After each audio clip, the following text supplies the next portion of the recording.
For those of you who don't know, I'm Lorelei Stewart, Director of Gallery 400. This is the first of our Voices lecture series lectures, blah, blah, blah. Tonight we have Scott Reeder, who is a UIC alumnus, so we're very proud to have him back. Before I introduce Scott, just want to tell you that Helen Molesworth lecture has been rescheduled for next Tuesday, the 25th, but we may actually change that because there are some key events happening that night, and I feel bad that I can't tell you the definitive date that will fall on, but it's supposed to be then. Early March, we'll have two lectures back-to-back. Tuesday, March 4th, is Edgar Arsenault, who's a draftsman from LA, a very interesting artist who just had a solo show at the Studio Museum last fall. And Grennan and Sperandio, again, UIC alumnuses who are working on a proposal for an MTV project that they made one that was somehow died in production, and now they're making another one. But they're also a collaborative pair who do all different kinds of work, including comic books. They did some kind of huge installation in a supermarket in England, so it'll be fairly interesting work that they discuss. And then I think in mid-April we'll have Edgar Heap of Birds. There may be one or two others that are not yet scheduled, and I apologize for that. So keep your eye out for the posters, etc. So Scott Reeder. Scott Reeder is a multifaceted artist. You may have seen that we described him as a funny guy, and he is very much so. He's a painter. He collaborates in several groups. He's a founding member of the internet TV station ZeroTV.com and of Millhouse, which is Milwaukee's answer to the Bauhaus, and you'll find out more about both of these endeavors as he talks. He has shown his work in numerous galleries, including deluxe projects here at Chicago with Millhouse. He's had solo shows at Pat Hearn Gallery in New York of his own work. He's also shown at Gavin Brown Enterprise, China Art Objects in LA, and Lace in LA. He has taught at the University of Wisconsin, both in Madison and Milwaukee, Pasadena Art Center College of Design, and currently is assistant professor, yes, in painting at the School of Art of the Art Institute of Chicago. He received his BFA from the University of Iowa and his MFA, as he said, from UIC. So please help me welcome Scott Reeder.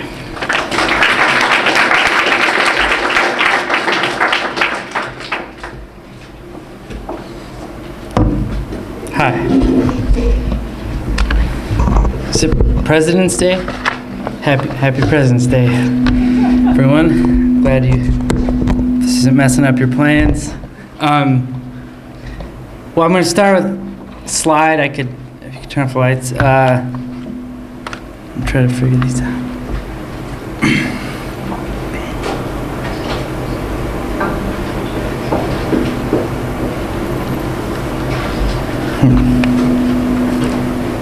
Okay.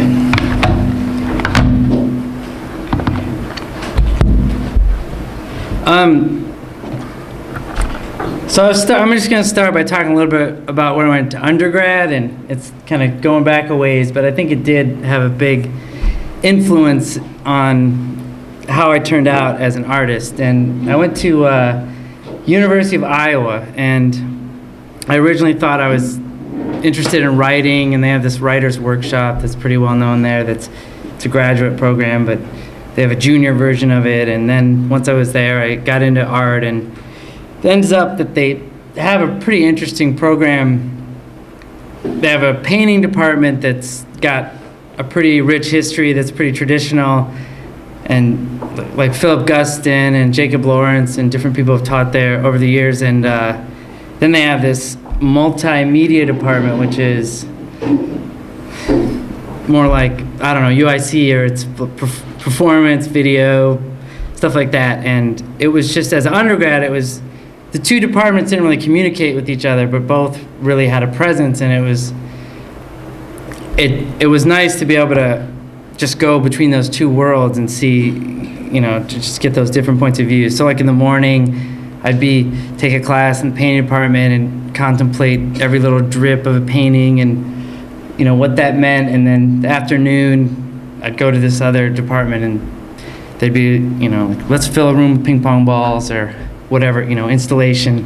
So it was just, I don't know, the two things. So I think that had something to do with it. So this is I don't know, early work. This is right around, I made this right around the time that movie came out, and the hats were really, going. They were like everyone was wearing them, frat guys, and it seemed like a kind of a weird trend or whatever to me, and this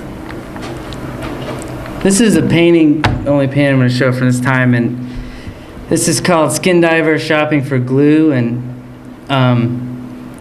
it was this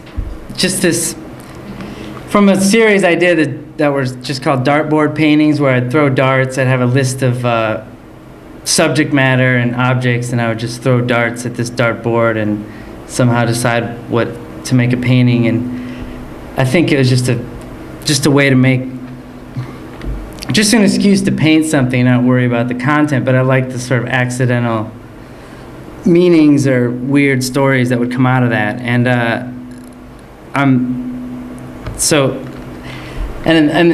that's like a reoccurring thing in my work, this sort of accidental content, or instead of being like interested in like making a mess and being interested in materials, having some accidental outcome, I'm sort of interested in accidental meaning, if that makes sense. So I want to show a video now. This is also really old. It's a film. It's one of the only films I've ever made, and it is kind of long. It's like 10 minutes, and it's a little bit torturous, but it's sort of self-explanatory, I think. But it's called Guitar Movie, and I think it somehow relates to everything I've done since then. So.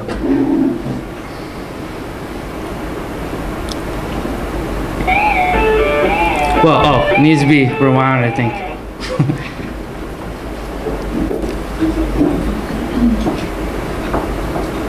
I think there's some chairs in front.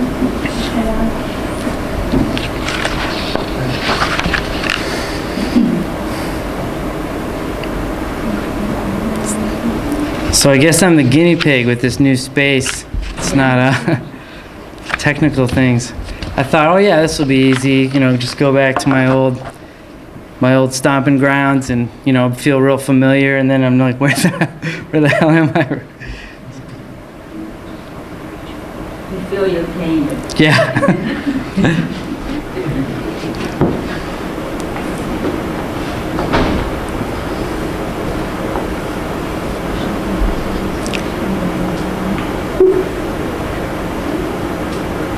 And guitar players, if you want a possible shot at the big time, a documentary is being shot today on guitar players, and musicians can come down to the Communication Studies building at the University of Iowa. It's room 231 between 10 and 4 today. If you need more information, call 354-7551. You just never know. This could be your big break. KFMH weather coming up next. You guys gonna start south first? The sound's going now.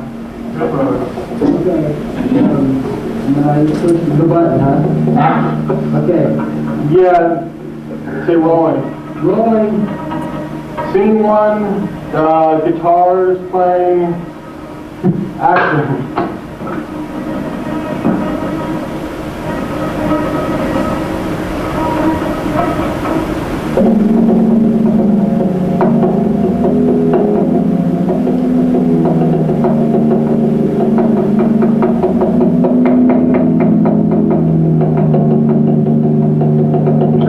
Electric guitar back in 79 for Christmas. It took me until I think 1980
she looked at me and said, "Where's my cast?" And I said, "I haven't worn that for over a year."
Guitar movie, take 14. Hi, my name is Doug Kiskin. I am actually not a very good guitar player. However, I am a good actor, including having been nominated for the Irene Ryan Scholarship, one of two people at Creighton University in 1991. So I'm going to play a little bit for you here, and so not a great guitar. Here we go.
Okay, Scott, this is a recreated version of what we said on that one day here.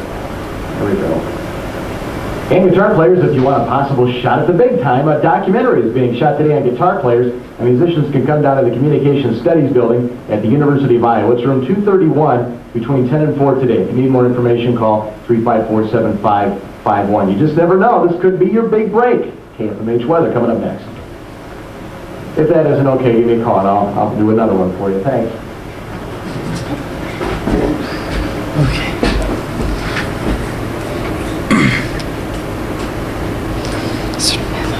Everybody see the guy that spit? That was like sort of the climax.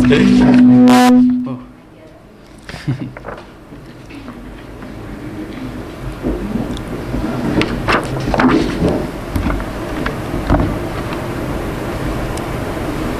Let's see, where are we at here? So, anyway, yeah, it was just amazing, like, that project, just who showed up, who just came out of the woodwork, and you know, I didn't have to do anything. It pretty much, there was a few people edited out and whatever, but it was pretty much in order. It was, the heavy metal people in general came later in the day, but I mean, yeah, it's different than what I do now, but there's something that still interests me about that, or that there's some like emotional element or something that is there that I still, whoa. Oh my God, we're having problems. Oh, I got these switched. Oh my God, I spilled the beans. Okay. So one thing I did at Iowa that ended up influencing just my future path was I went to this Yale summer program thing. It's like this art camp residency thing for undergrads, and while I was there I met this woman Anoka, who some of you might know. She was teaching at the Art Institute, right? She was sort of had the job I have now. So and she I got to be pretty good friends with her, and she knew about this program called the Casual Students 1-Year Course in Painting, and it was in India, and Shantiniketan, this town outside of Calcutta, and if you got in, if you were accepted in, tuition was something like $25 or something for the whole year, and that paid for like your room too, so it was some crazy thing. So we both just applied to it just to see what would happen, and then yeah, so I ended up, we both went to it. So I went to India for like almost a year or something, like 8 months or something I was there, and I think it kind of influenced what I did after that. So like the first thing I really reacted to was just everything. Well, I mean, when people, a lot of times when I tell people I went to India, they don't believe me, or it doesn't seem like me, or like they thought I'd come back like a Brahmin or something. But there's this whole other side of India that's just super goofy that I really responded to, and part of it was like the Indian English, like this Hotel Eyeball, and the restaurant I would eat at a lot was called Dining Point, and there's an underwear company there called Victory that is everywhere. You see these guys in their underwear holding torches, and there's some cologne I got called One Man Show, and so there's like that side of it, and then the fact that like everything is hand painted. So yeah, if a store sells Victory underwear or light bulbs or machine parts, you know, they'll have all three things just painted on the side of the building, and even something like a bank logo will be different on each side of the building because it's the person was responding to the other one. I mean, I don't think there's a master logo. Like none of them are wrong and none of them are right. They all look a little bit tweaked or something. And there's something about that was exciting to me. And yeah, and there's the goofy side. There was also something about the presentation too of things, like that was, I don't know, sunglasses, mirrors. There's just so anyway, these are some of the paintings I started to do at the same time. So this is Tall Igloo, Funny Ghost.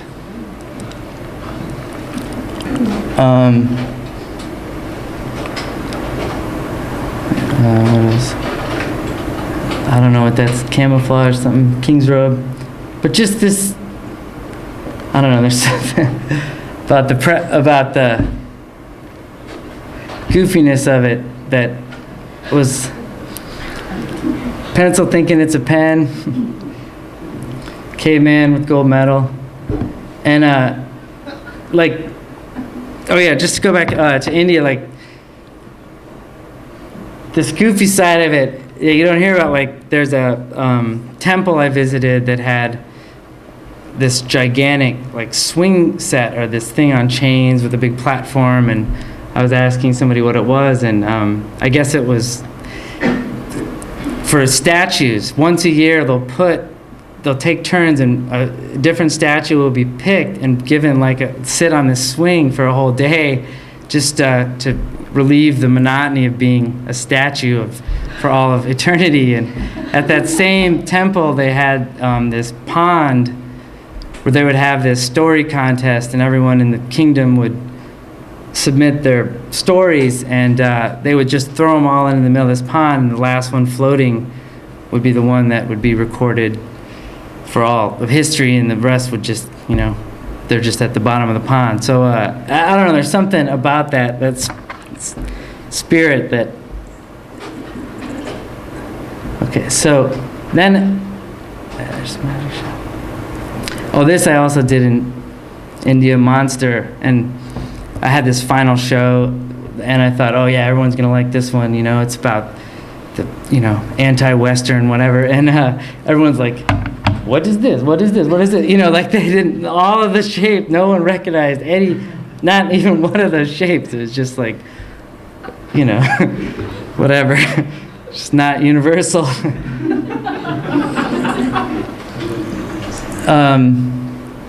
This eye versus brain. So this is progressive ping pong. Orozco ripped me on that, by the way. But anyway, so this is stuff I did at UIC. So I applied to grad school from India, then I started. So I continued in the same kind of vein. And these are more recent. So I first started doing these sort of goofy things, and these were also done at UIC, but I think they're different. But so this one is a continuous hot dog, and the other one's all the boring states. And so I just I don't know. I think these are a little bit different than some of the other ones. I mean, they still have the same dumb titles, but they're a little bit more self-aware as painting, or they sort of fit into the history of painting, and they're sort of asking questions about that. So so that led to it's even more self-aware painting, this robot. I did this whole series of these, and people were split on the robots. Some people hated them, some people loved them, but they were really tall. You can't really get a sense, but there was 5 of them, and they were 10 feet tall or something. This is the sitting down version. But then I had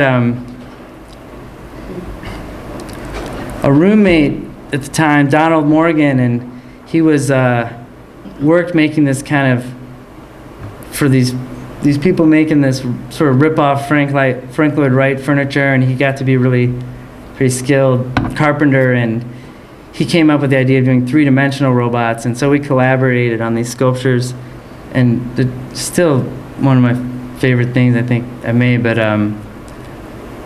so that one in the far away is a sleeping robot, and this is fallen robot, and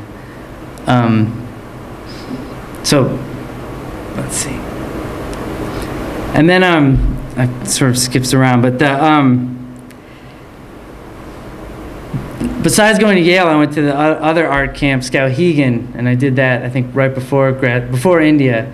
And while I was there, I met a few people that ended up being pretty successful right afterwards, which was Laura Owens and Monique Prieto, and they were going to be a show Pat Hearn in New York. And so while I was still in grad school, like these ended up being that show. So the difference between Chicago and New York, you know, the floor, whoops.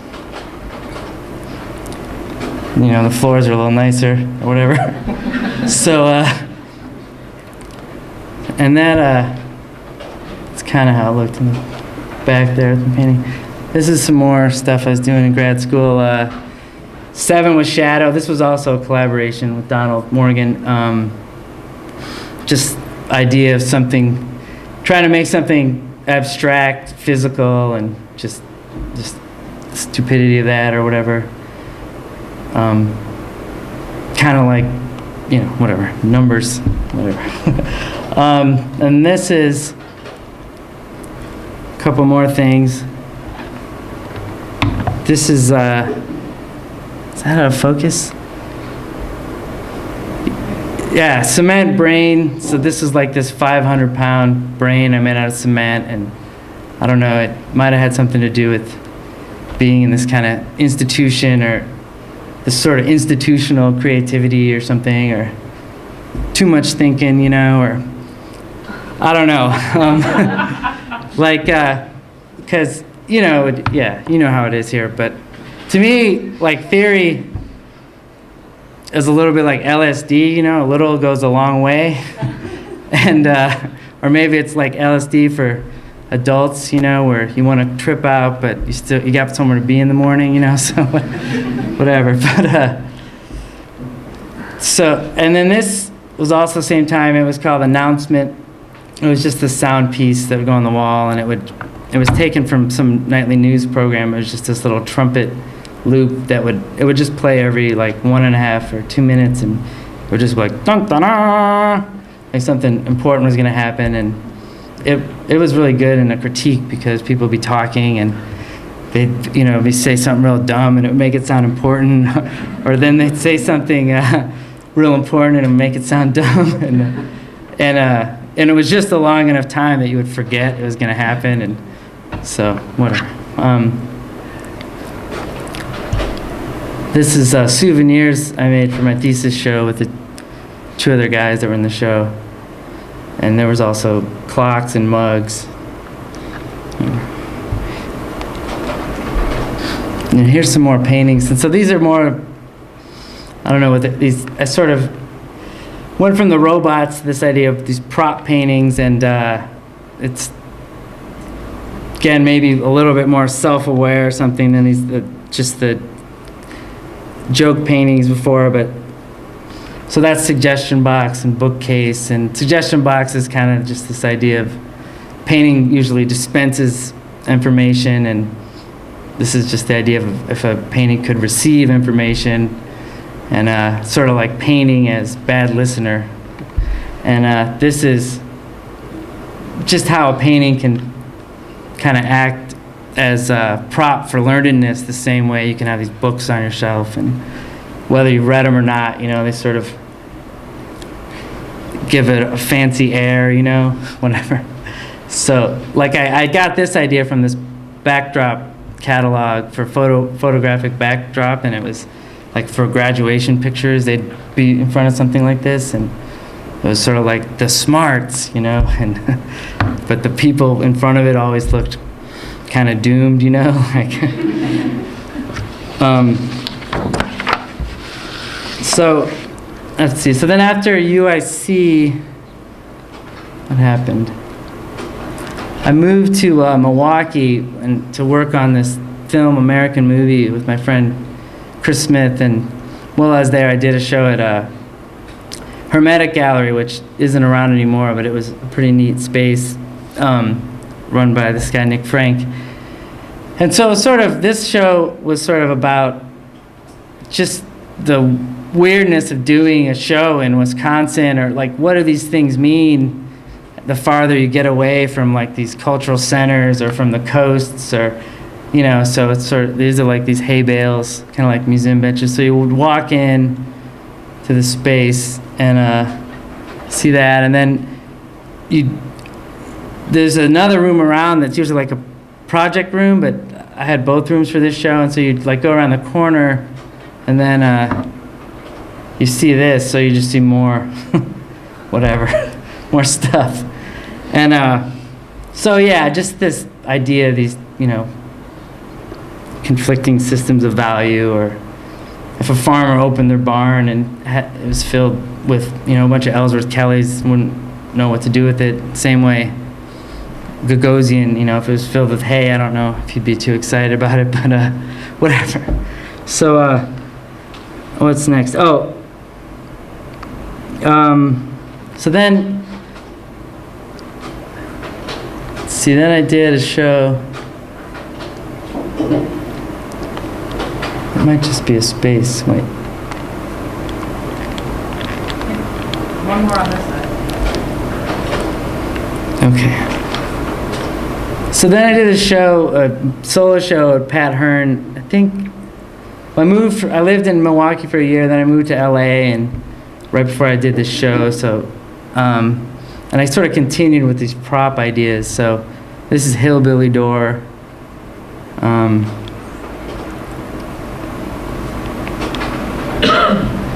This is Rock Pile. So this is, again, it's just sort of about, ideas about painting. There's a whole history of monochromatic painting. There's a whole history of rock art. But if you combine the two, what what does that do for you, And sort of like, I'm interested in this, like, right in that area, right when something's kind of not acceptable or not cool, or kind of you're not sure what to make of it. Like right when you're about, right at that moment when you're about to invest like a painting with more meaning than the paint on the wall behind it, and so that's sort of, but at the same time I did this, it was all mostly props, but there was a few images, and I just had this one image, Symmetrical Pirate.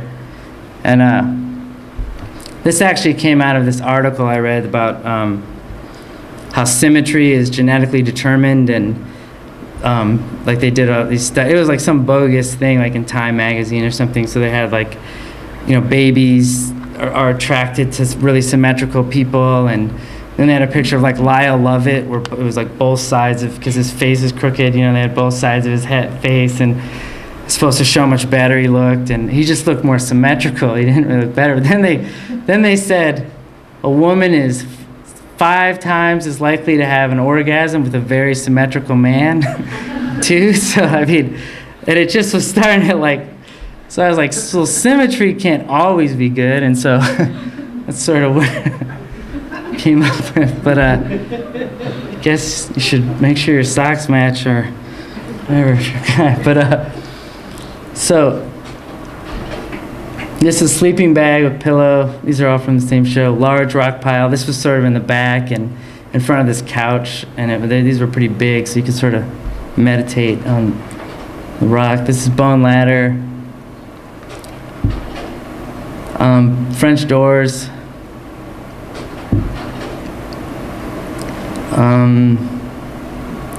Yeah, beach towel. Tunnel. This is computer panel or something. This is payphone. This wasn't in that show, but around the same time. And this was actually this show in LA at Chicago Project Rooms. This was their last show. I think I helped just kill it for them, but they had, it was curated by Laura Owens, and there was 2 different parts to it. One was like 3 or 4 people in their space in Santa Monica, and then a ton of people in Laura's studio. So I made a painting for each one. So the yellow phone was in Laura's studio, and this is called Studio Phone, and Payphone was in the gallery, so it wasn't quite as generous. But just this idea, like what happens to paintings, I don't know, like, can paintings communicate with each other? I don't know. What do they mean when they... all of my things are sort of like, what are these things? Who uses them? Where do they end up, after a show? That sort of thing. So, okay, what else? This is Well, there was this was also from the Pat Hearn thing, that's not in that space, but those are videotapes, rock, so I did this big pile of videotapes too. And that'll lead into, this is a thing I did at Lace, that I also do these like video collections, or I'm not sure what, I call them aquarium videos, but they're just like videos that they move, they're always changing, but you don't really have to watch the whole thing. I mean, I guess most video art's like that, but so this is, the thing on the right is each one's sort of an individual piece, but I'm just interested in how they recombine into new things. So, or tell new stories depending which ones you put in. But the one on the right is Afterlife. It's just taken from any time in a movie or TV show when somebody's like going through time or going, to the afterlife or whatever. And then this is just Slow Newhart. It's just this one therapy session, just slowed down. And this other one is like a nature one that I took myself, so.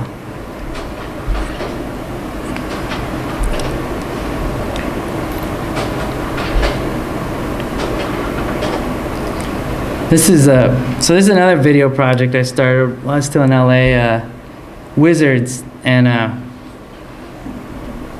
it's a collaboration with my brother and me and this guy, David Deeney, who used to live here, and that's my brother with my parents.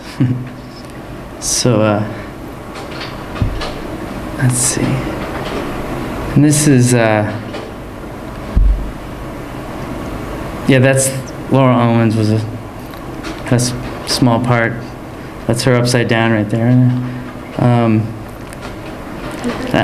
And I don't have those videos, but you can see those videos. I'm not going to play any videos you can see on this Zero TV website because that's sort of the beauty of it. So then I did this show while I was still in LA with Laura Owens, and it was collaborative. There's a China Art Objects, and it was this collaborative show where it's sort of loosely based on this heaven and hell theme, because they have this big upstairs room and this kind of dungeony basement room that's painted red. And so we made one gigantic painting that was collaborative and of a tree with all these animals in it, birds, and then in the basement it was like roots and with other little burrows and things. And so we each stage of the painting we did together and made decisions, and we did equal amount, like we split up the birds and whatever. But there was other elements to this show that are kind of interesting. So this is like the downstairs, but it was never this light. It was really dark and moody. Like you can see there's these candles in front of it, so it was all just lit by candlelight. So you got the opening, you could never really see the painting, so it sort of worked that way. And then we also made this poker table together, and again, it was never this bright. It just had this one light above it, and so you could, and this was just sort of like, if you know what Chinatown was like back then, there's tons of galleries there now, but back then this was the only gallery, and it just had this kind of seedy, weird feeling, like you knew somebody was doing this somewhere in Chinatown anyway. And so we thought it'd be nice to set up this sort of social space. And the other thing is they always were having DJs and stuff downstairs and trying to get people to hang out in the basement, but nobody ever would. So we thought this would be a reason to get people to stay in the basement. And so then we had this little bar there, and this is where you bought chips and stuff and for gambling and drinks. And I mean, we also had this video monitor, and so it's sort of like Las Vegas, where you could see the room upstairs. So that was another incentive for people to go down there and stay down there, because they wouldn't feel like they're missing out on anything upstairs. And then you get for some reason I don't have a slide of the entire painting from upstairs, but you can see, I think the wall is like 14 feet high or something, so it's a really big painting. It was like 14 by 12 feet. And so then in addition to having this, so we had those are like the main elements, but But then we had this like dummy video that would alternate every once in a while, and it looked like there was a camera in the bathroom, but we actually filmed that ahead of time, you know. And so everyone thought that there was like a surveillance camera in the bathroom, and everyone was scared to use the bathroom. And then we also did a dummy tape for up here, so it would sort of alternate on the switcher on a timer, and so the room would look empty, then it would look, you know, completely full, then all this weird stuff would happen. I mean, people would be like, I was just up there. And so the thing I really liked about this show was there was all these layers to it, and everyone had a different experience. And but actually we could play a video now, the one that, not Robot World, that says China Art Objects. Yeah.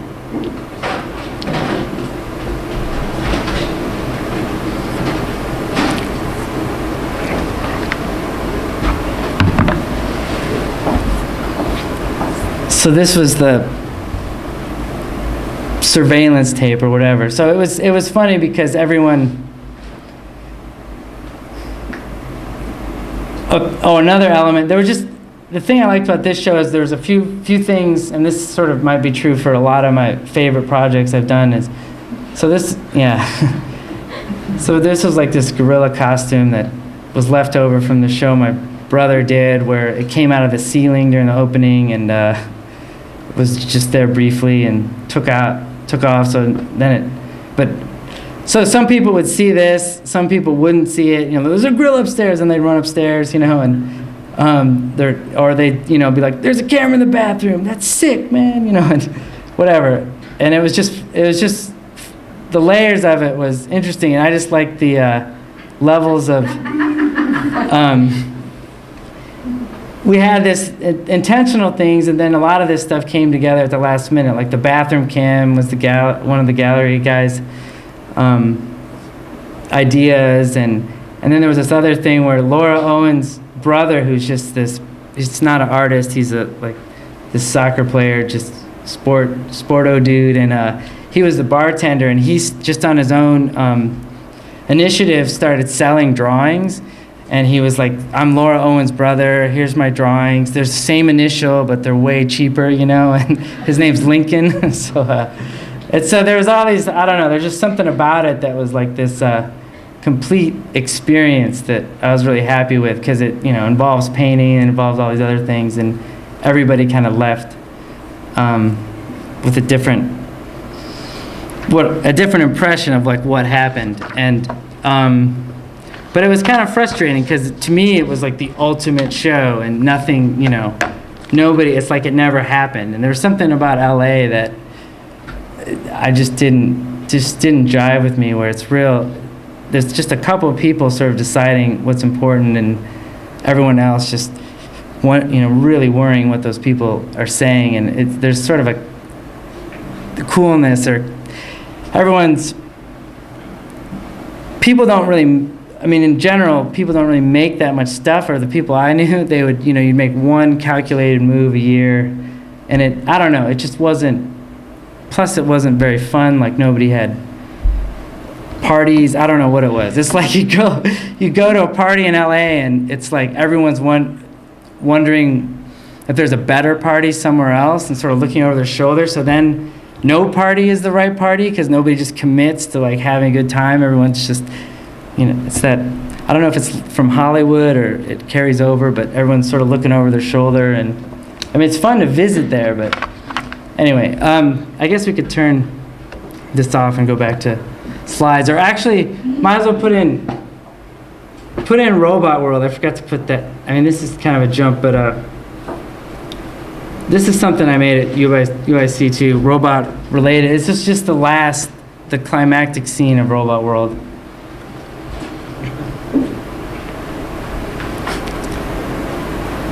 And so anyway,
Okay, that's yeah. So there won't be any more videos, yeah.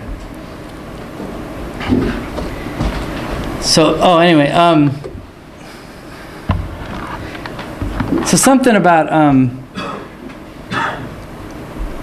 yeah, something about LA was just a little bit frustrating to me, and like I saw a picture of my brother earlier. He's also an artist. He was going to grad school actually at Pasadena Art Center there, and he ended up not finishing because he just couldn't handle. He liked the faculty, but the students, I mean, there's just so much hype around that place that the students were just really walking around thinking they were geniuses, but I don't know, it was just really weird. And there's a couple of little things that happened that made him really knew he had to leave. One thing was he walked in the student lounge, and somebody, one of his fellow grad students was like, "Yeah, I just found out today that you can't do anything new, and I actually feel a lot better."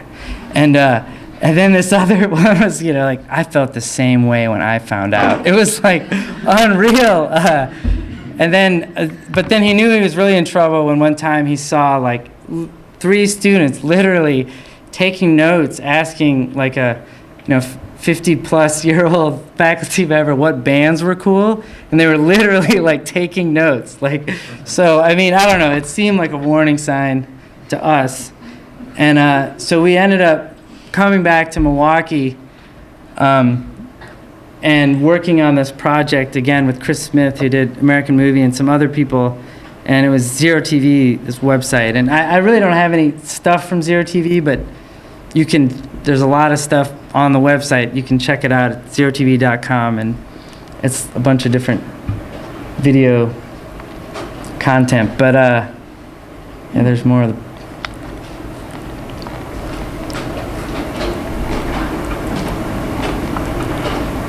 So, I don't know. These are, two of my favorite artists, Calder and Warhol, and I don't know how they relate. The only thing I can think that between them that's important to them and important to me is that they both, I think, are really into invention, or they both, just the idea that you could come up with something like a mobile, there was never something like a kinetic sculpture and Mobile and Calder, and just that idea of invention. And then also neither of them seem to have that big of a separation between their art and their life. And Calder, would make his cooking utensils and all the stuff for his house. And Andy Warhol's like the big city version, and this is like the country version. But just that whole idea, I think that's the thing, that kind of thing that was a little bit sometimes depressing about LA, or just anywhere where you meet these artists, and they're really interesting, varied people with all these diverse, like really rich personalities. And then, 9 times out of 10, you look at their art, it's like, oh, bummer. It's like parking meters, or I don't know what. Like, if you just focus in on this sort of minutia, and I don't know, I just think that that's something to sort of aspire to if you're sort of always living your art or something. So when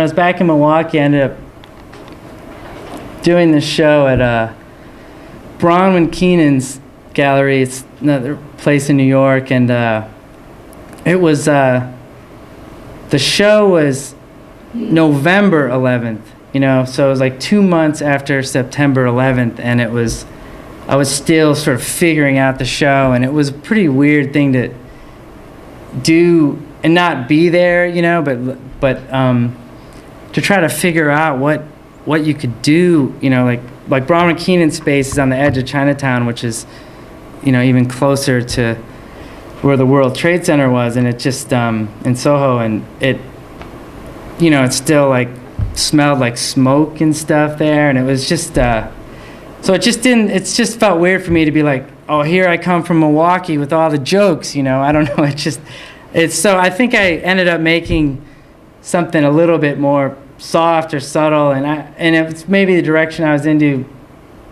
headed anyway, when there wasn't maybe a clear punchline or something. But so it was a combination of these paintings, abstract paintings, and these sculptures that were collaborative sculptures I made with a friend, Raymond Chi, who was also, he's an architect and artist, and he lived in LA at the same time we did, and now lives in Milwaukee. But so the paintings are sort of collage and paint and paper. It's really hard to tell from slides, but it's and this is a studio. This isn't in the gallery, but this is this folding fireplace we made. That it's like a fake fireplace, but it had real fire. These like sterno cans, and you can fold it up into a small kind of package.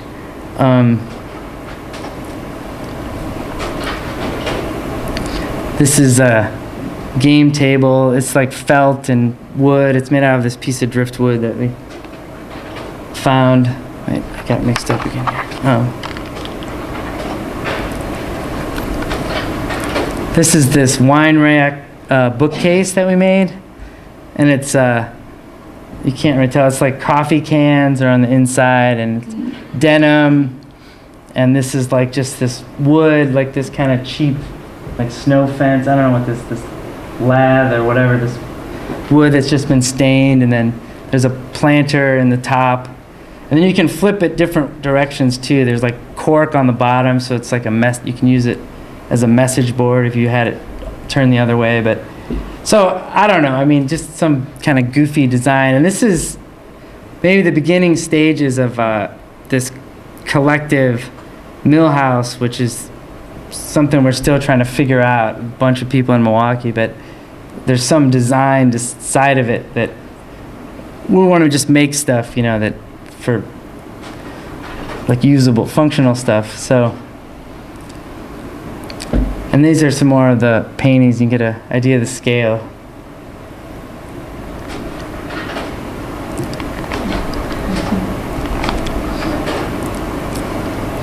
This was like this picture my friend gave me. Oh, great picture. And then I found out later that this girl was calling her friend and telling her it was the worst show she'd ever seen in her life. And if she were to do it, she'd be kicked out of school or something. So I thought that was a good sign, though, probably. This is a Bamboo Box. It's kind of like one of my old paintings, but realized. It's also a collaboration, Raymond Chi. But so it had a real radio in it, and it played all these different, you know, music, soothing music, different stuff, some homemade music, and there was like some John Lennon and Yoko Ono album playing, and my gallery guy was like, I think you really made an impact with the show. I've been to a lot of people's studios and they're listening to that same album. It was like, wow. I guess I did it, yeah. So, so anyway, then the one thing I did, I thought to do something that was like literally generous or whatever. So I made, I think like 200 of these little paintings, and they're all just these shapes, and they're all signed and numbered, and it was just, yeah, free box. You could take as many as you want, and people did. I mean, they got cleaned out pretty quick. Some of them were also like necklaces and rings, so you could wear them, and it was funny to see how people interact with them, because some people would be just like hesitant to take one. Some would just have a big stack, right away, and then some would just like rifle through them, to find the very best ones, but that was like probably my favorite part of the show, was that was just this weird spectacle at the opening, and because you'd see all these like paintings with those shapes, and then you'd see all these people sort of holding their personal version and walking around, and people did hang out there. I mean, Bronwyn, it was sort of designed for her space too, because she's like this hipster fashion young gallerist who, I think she hangs out more than anything else. So people do hang out there, and so people, did play games and read and hang out by the fake fireplace. So in that way and then there's my brother forging some of my signatures there at crunch time. This is another show I just did recently at Suburban. Chicago with, this is the first show I've done just with my brother Tyson, and this was like just basically we just did like this CD release.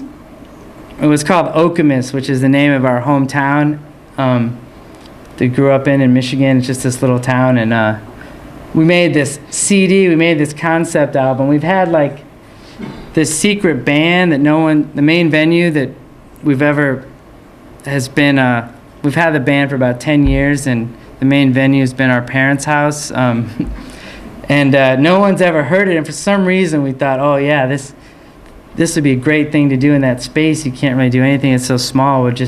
People can finally hear the band. And the thing we didn't think about is the difference between like this album and the 20 other albums we made so far is that there's the chance that people might actually hear this album. So it's sort of like killed the vibe, and we're like, well, we'll do it the same way we always do it. Like, we'll just go home for a weekend and do an album. And so we did do that, but then we like worked on the computer and just nerded out, and I don't know. So it was somewhere between being really spontaneous and like real anal and stupid, and I don't know. We weren't that happy. Like, if we could recall the album, we would, because anyway, people did buy a lot of them. Like, there's a slot in the tree. There was T-shirts for sale and the CDs, and you just put the money in this paper mache tree, and it was like a piñata. You had to open it up at the end, and we were trying to figure out how many CDs are out there and what, mathematically how embarrassing that is, and whatever possibility of a recall. But no, we're still fine-tuning the album. But it was a good project, and I think it just fits into sort of my philosophy. Just when I was in school, I would always kind of try to do something different every time. And you get out of school and you have this pressure to do the same thing every time and to make something that just makes sense, and that like a cohesive thing. And I don't know, it gets to be kind of boring. The artists I like are like Martin Kippenberger or Mike Kelly, or people that just make a ton of stuff, and it's up to somebody else to figure out what's good or bad later. And so, something like the Suburban, just doing something, I like the idea of doing a show, or having different levels of polish and different, having my practice be expansive like that, and just, I don't know, not taking it so seriously, and also using it as a venue to get something else done that you want to do anyway. Oh, let's make an album. And so in that way, we did make more songs. We made like 25 new songs. So it's I'm interested in those, like what else you can do in these, rooms that are given to you, to make art. I don't know. So, and then here's a little bit more this Millhouse stuff. And Millhouse, the idea behind Millhouse, it started off as all these people that came out for Zero TV and were doing stuff on the internet.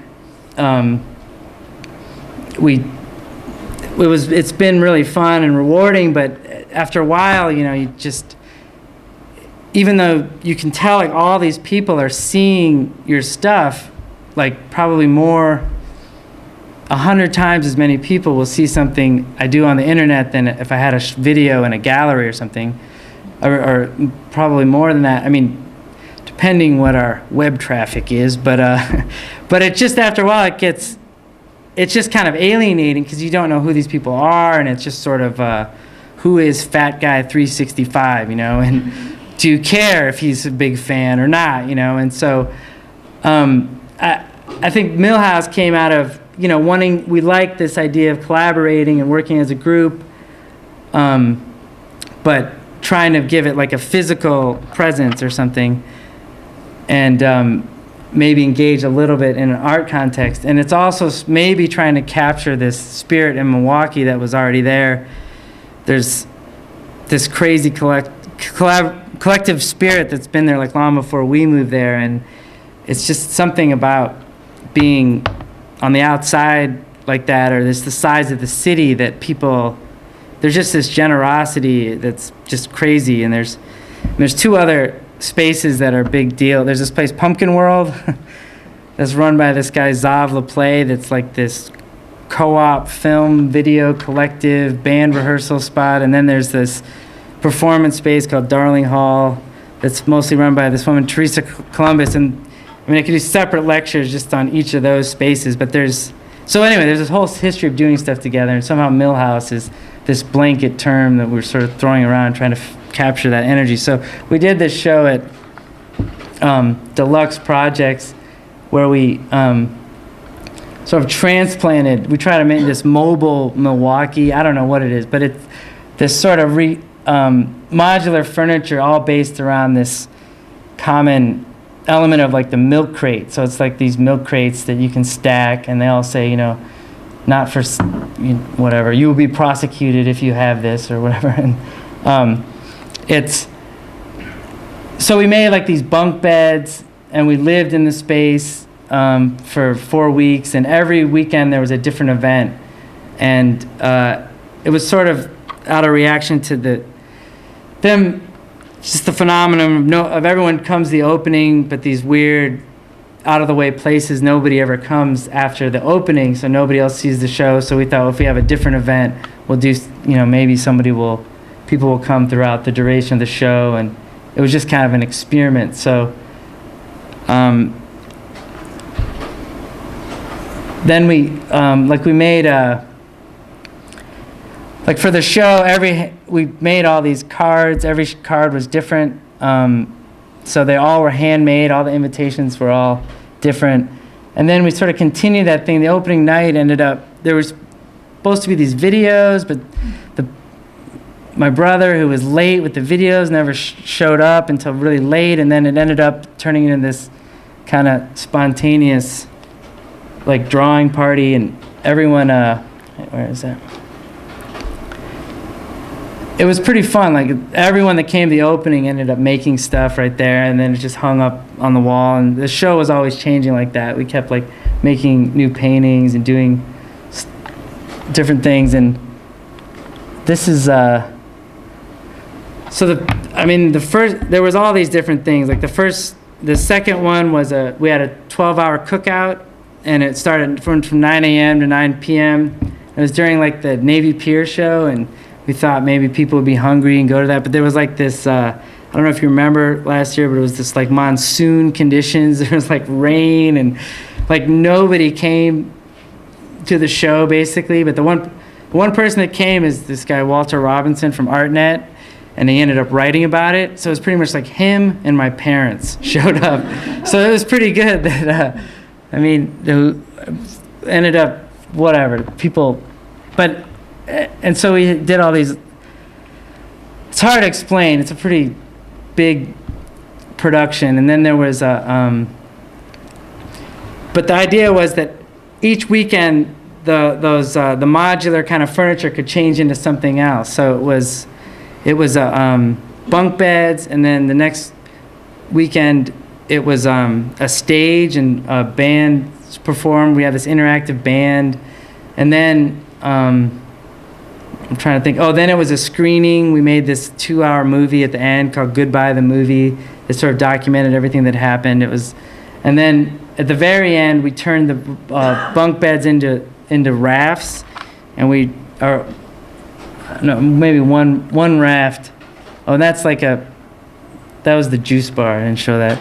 That was the bar that, whatever, it was a bar one night, and then it was a juice bar on the the cookout day. So. And this is the raft. And this is, the Chicago River there. And we didn't get too far. I mean, it kind of got scary. There was barges. And but, and then we had this video game that came out one weekend. I guess that's it. I mean, maybe we should, if you have any questions.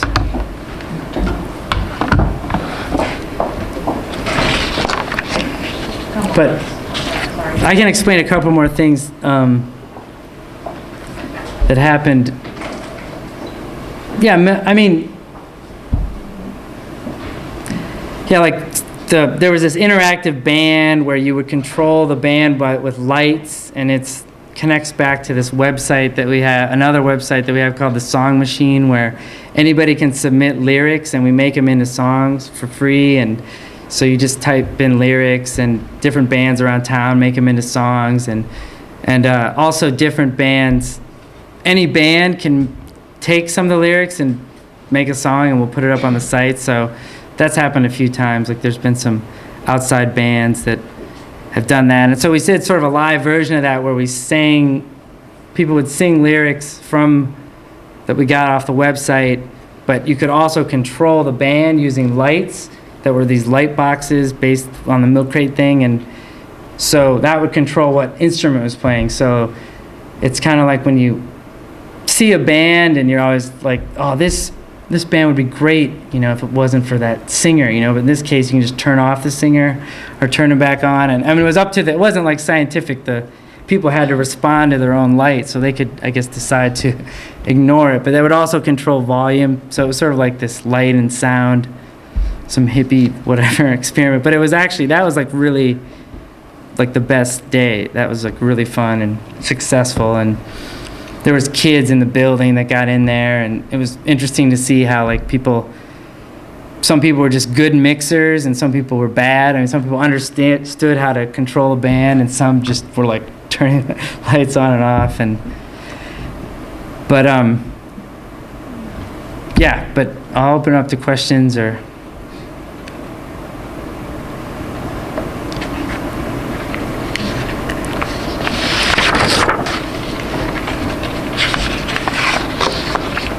What are you working on now, or what's next? Well, this Millhouse group is starting to do these regular meetings, just to have these sort of art nights, we make stuff together, and that's sort of, we're still trying to figure out what that will become. There was like this New York Times article that Millhouse was in, and it was sort of like this premature press, and instead of like making everybody get real happy, everyone just got real stressed out, because and I heard like all these other collectives that were in that same article, this Holland Carter article, were having like the same kind of tense meetings afterwards, and like, what are we doing? And like, there's this group Force Field that shows at the same gallery that Tyson and I show at, and they had some they're like broken up. They're like a band, and they broke up, and then they got back together, and who knows what. So it's kind of weird. So we're actually doing this show with them in Houston. That's like a video show in April. It's like a Millhouse versus Force Field, and then what else is going on? And then some of us are trying to make this feature film this summer that sort of might bring the things together, where some Millhouse people would design the costumes, and it's like a sci-fi. I do this soap opera with the Zero TV people called The Milwaukee Show. It's like based on Dallas, but instead of being an oil fortune, it's a beer fortune, and it's just like this goofy thing that we do, and we might make the feature film might have something to do with that, but it'll be set in the future, 1,000 years in the future. So, tentative title is Milwaukee 3000. So, yeah, look for it. Whatever.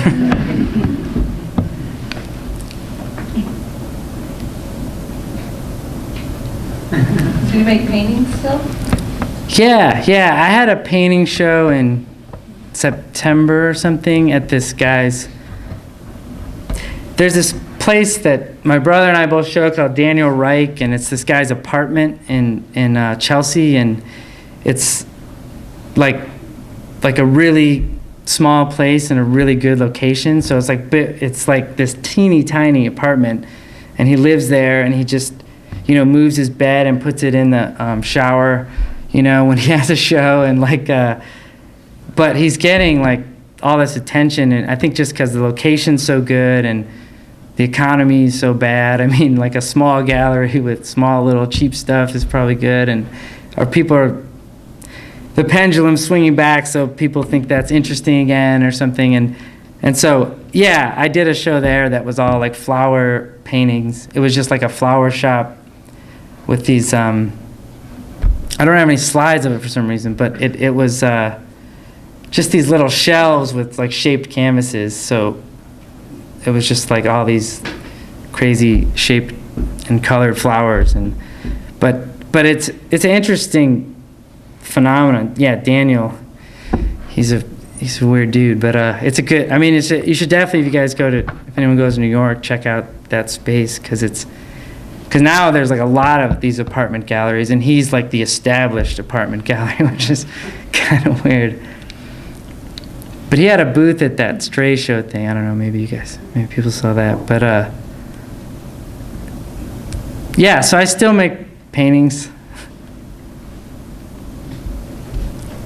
Do you think, I mean, you're sort of like sly like a fox because you're sort of presenting, you're sort of like the art guy, it's funny, like it's an art guy kind of like shtick, because you're talking also about some of the downside, but there seems to be a part of you that just always seems to be able to figure out another way of operating that, is interesting, and so that seems to be an aspect of you that there's always something that you're involved in and it sort of works out and it leads to something else. I mean, I think that even the idea of just somehow you got to India, you got to Skowhegan, and it has to be fueled, I guess, by the way people are interested in your work. I mean, your work is somehow generating something, and then you know what I'm saying? I mean,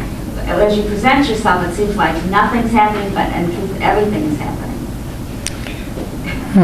Good, yeah. No, I mean, I don't know. I don't know really what to say. That I think there's something to it, like that you have. I am more interested in this some kind of weird, this blind faith, or I don't know what you call it, but something where this, like, what would happen if I did this? What would happen if a bunch of us did this, or what would and just setting up these sort of conditions, but to have some unexpected outcome. And I think that's sometimes what's lost lately in a lot of art production is it's this sort of calculated, okay, I'm going to call these 3 fabricators. I didn't know which person was going to fabricate this for me, but, that's the only thing that's like chance or going to turn out differently. Or there's no difference from point A to point B. Nothing new happens. And there's also this level of polish I see in a lot of art that's being made that, to me, sort of is trying to speak. I mean, the time when it was maybe subversive to try to use like the languages or the like materials of advertising, or these bigger media, or make some big installation that would compete with Disney or something, like the Chapman Brothers or something. I mean, I still like those people like Charles Ray, but it's just like all that kind of polish, I think, gets a little bit, I don't know. It seems like it's getting stale, or there's something. Maybe it has to just do with, and just the places those things are presented, like in New York, like those big boxes that only cement cubes that really the only thing that would look good in there is like the space shuttle or, a race car or something. I mean, so I think so lately I've been more interested, in like just sort of corny ideas, like romantic ideas about like just accidents, or just following like a vision, like intuition, things that have been disproved, whatever. And also really simple materials. I think it's maybe interesting to make stuff that looks like it could have been made by one person or by hand or something. Because it seems like it's just, when you're putting this other stuff out there, I don't know, just how much more gigantic German photography, Cibachrome prints can I look at? I don't know. I mean, I don't know. So that's, yeah.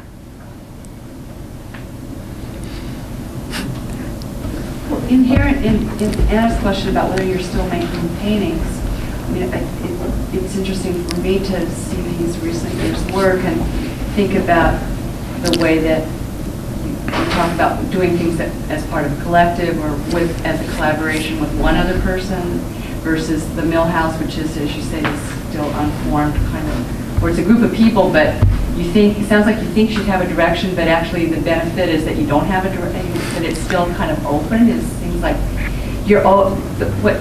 what holds together out of all this work is that there's this openness, like, what if I did this? And that's the thing that seems to be shared between, I guess, the individual maker of a painting and the participant in some group that's going to sit around the table. It's an open situation in both cases. Have I understood it right? That you don't think that much differently about making a painting by yourself than you do about making a thing at the table with 6 people. That there's something that's shared in those 2 different kinds of activity. Yeah. I mean, I just try to be a little bit surprised myself in all those situations, and people don't like that usually. I mean, galleries usually don't like that when you give them big surprises, and a lot of people, it's hard to figure out. I mean, and sometimes there's duds, maybe our album is a dud, but but whatever, only 10 people heard it, so but then I just always want to feel like I'm learning something, and not just going through the motions. So I don't know. I mean, maybe I'll eventually learn to go through the motions, or something, or learn to get it reeled in or something. But it seems like that openness, is important to me. In other words, you're not closing the door and saying, okay, now I have to make these paintings. I mean, from what I understand, it is a shared kind of approach, whether you're working by yourself or with a group. That's the goal. That's the thing you're trying to maintain. Yeah. I mean, every painting show I have, I always think, this is it. Why wasn't I doing this the whole time? This is the new direction. It's going to last forever. And then I always change my mind, and just go crazy every time. But I don't know. That's just how I do it. But maybe they'll make way later. It'll all make sense. I don't know. But yeah, there's not a big. Certain things you just don't want to say them forever. I don't think I could do these shaped canvases forever and make that still.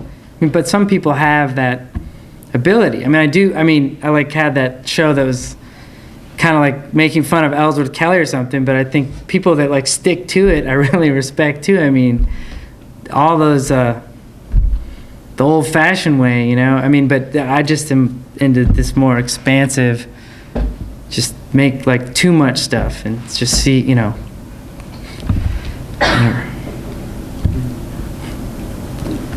Yes. I'm interested that you showed the guitar video. There's something in that kind of relates to a question I'm trying to formulate. You have a lot of fun with the people you work with, and I really appreciate that you said sort of blind faith, a kind of optimism and interest in learning and all that stuff. What do you do to factor in the other people who come to the shows or the lay people, the non-artists, aside from your parents? What do you, I understand you're doing web TV and so forth, but where does the kid in the stroller fit in? Let's see, what's a better way to ask the parent of the kid in the stroller? Or the parent of the kid in the stroller. How much does that matter to you beyond your art world, not art world, your art friend community? Do you care what people get out of this? Do the non-gallerists, non-critics, non-art friends? Yeah, no, I'm really interested in that. I think I don't really like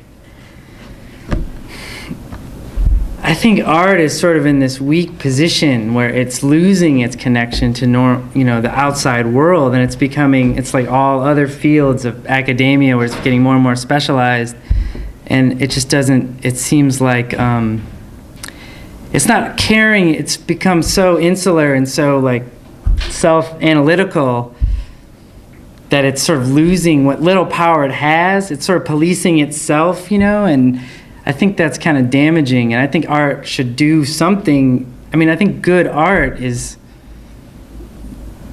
everyone can get something from it, even if it's just like, whoa, that looks cool. I've never seen anything like that before.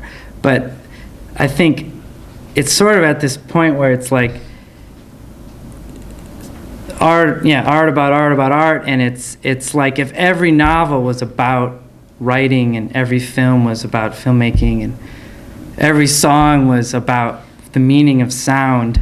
I don't know, it just would get old. I think that, but somehow art has become, that's sort of, some reason, it's taken that on as its responsibility to be, so I agree that I'm not interested in that rarefied, I'm interested in some bigger audience. And I mean, I think, if you give out something free, or like the kid in the stroller, I mean, that's, at least people don't need to understand it, but they can just take it home. They don't have to be on a list, a waiting list, and have X amount of money. And, at some galleries you can't even buy a painting. I mean, the average person can't, you have to be a respected collector to even be allowed to buy a painting. Or I don't know. And I think that like the thing we did here, there was plenty of things. There was average people came in and watched the band and drew. I mean, people understood. They maybe didn't. Everyone came to it with a different history or how it fits into their context or understanding of art. But I think everyone could understand. Oh, this might be fun to just doodle while I drink a beer or whatever. I don't know, but yeah. So you think, but. No, I mean, I got that, but I just wanted you to say more about it, and I appreciate that. I really like the raft piece. I didn't see it, but I think that documentation of last May, these people on this raft, for anybody who happened to be at Navy Pier to sort of see these people. So I think that's great that you took that, out of a gallery context or apartment and got it out. Yeah, I mean... Because I get the spirit of what you're saying, and I appreciate it. I mean, the idea behind that show was sort of like this promotional, it was sort of promoting this lifestyle that hasn't actually come to fruition yet. I mean, like, we'd like to come up with some system where you're just making stuff as a group. I mean, but the reason, I mean, the name... I just got to say, David Robbins came up with the name Millhouse, is sort of, just whatever, Milwaukee Bauhaus. But the idea of like, what's interesting to us about the Bauhaus model is the fact that everyone had their individual identities. There are all these crazy personalities like Mies van der Rohe and Albers and Paul Klee and all these people, but then they would team up on like a play or, some weird... hippie jam or whatever they did, and I think that sort of community isn't very common. It's like even in LA, like I was friends. I lived a block away from Laura Owens. We both have a show coming up, and like one time we had shows the exact same day. I mean, we both had like the trucks were coming the same day, so we're pretty much going through the exact same experience, but still it wasn't like very comforting. We just would eat, was like, how's it going in your studio? All right, how's it going in yours? Yeah, not so good, and then you just go back to your little studio, and it was kind of depressing. I don't know, I mean, not that you would want to eliminate that kind of, I think that there's something that, one person, there's something to that, but the idea that you'd be around artists and get, team up on a few things, I think seems exciting. And then that there'd be no boundaries. There's also, like you talked about optimism, and I think that's really important. Like, there's something, just reading about the early Bauhaus people, they were so idealistic. Like, we're gonna change the world with this circle, and like, whatever, like the circle, or like, I don't know, Kandinsky had this crazy, all these systems of temperature and, like of an angle, and like they were serious about it, but it seemed fun too. But they were really serious about the importance of art, the ability to sort of transform the world through art. And I think, they did. There's Bauhaus wallpaper that's never gone out of style. The company that makes whatever, this wallpaper company from the 20s is still in business. So whatever. But whatever. As long with architecture and every other big contribution, but something about that, like that just idealism is important. There was another guy who had made some play that controlled, had these systems of not only the lines, it was how loud you would say the lines and how fast, made by these abstract symbols. So he was that's totally German, but trying to control the thing. But then he made this thing called Moon Play that was so weird that he actually was kicked out of the Bauhaus, which is hard to imagine, but wish I could. Anyway, that's a sidetrack. But yeah, there's something about that. And I don't know, if you guys, I think it's we're not alone. I think there's other collectives and people around the country and stuff that are doing, there have been, they've never gone away, but I think there is this new kind of vibe or something that it seems more reasonable to do. We have one more question. Spent a lot of time here.